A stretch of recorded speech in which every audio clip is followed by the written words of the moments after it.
As fire season ignited, so did controversy over California's minimum security prison work camps.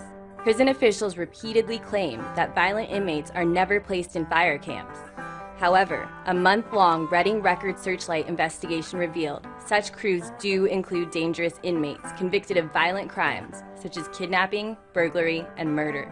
In fact, according to the Record Searchlight, at least 1 in 5 inmates at the state's camps have violent criminal histories.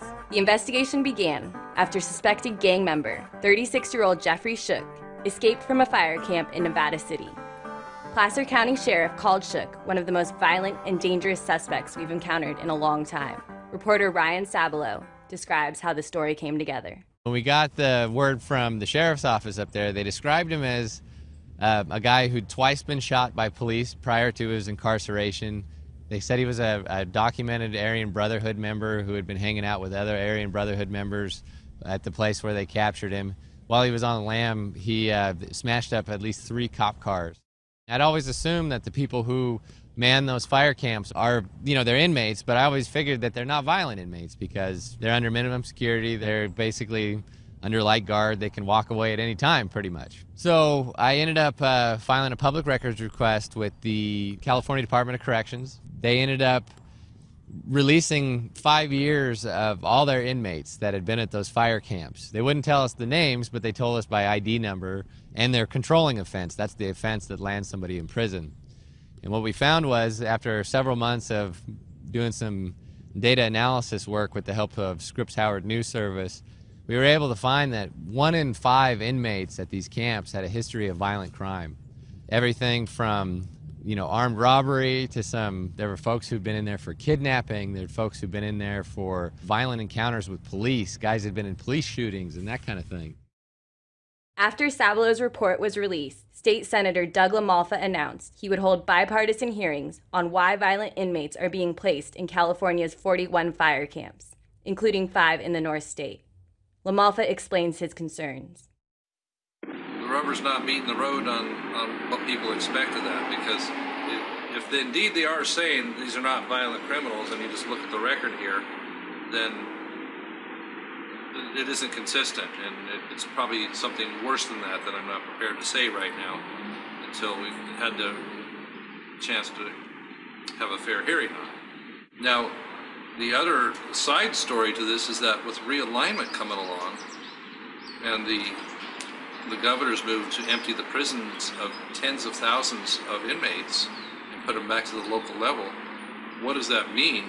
That really is a bigger issue in this story, is the effects that it's going to be of emptying the prisons out. So we're going to have a whole different pool of people to draw from for the inmate camp program. It's going to be a higher level criminal because supposedly the least violent ones are going to be the ones released. Facilities Captain Ray Stewart, who oversees the camps for the California Department of Corrections and Rehabilitation, contradicted previous reassurances from his department. Stewart admitted to reporter Sabalo that inmates convicted of violent offenses are placed in camps. If there is any, and there is, inmates that are defined as violent per the penal code, based on this case-by-case evaluation and determination, they can go to camp. But Stewart says that the benefits of the program far outweigh the potential risk. Last year, saved the state about $80 million in deferred costs based on their firefighting and community service projects.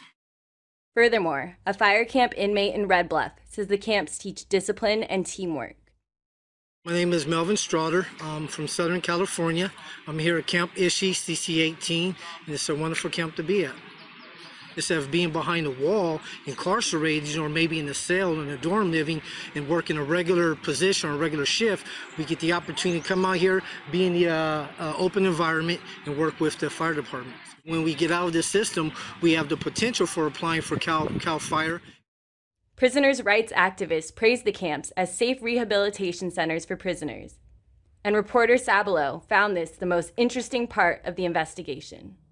These camps represent something that's actually progressive about the prison system. They do a really remarkable job creating a system for inmates to be able to learn a skill outside the confines of the prison And, I've gone to plenty of fires where you see these inmates working and you see how beneficial it is for them to have somebody whose house they just saved come up to these guys and tell them, thank you very much for saving my house. I've actually seen that look on these guys' face, and I know that it helps them out a lot.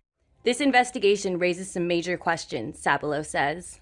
If we're putting violent inmates in these camps, you've got to balance safety concerns versus the benefit for the inmates. And that's the kind of stuff that the lawmakers are going to be hashing out.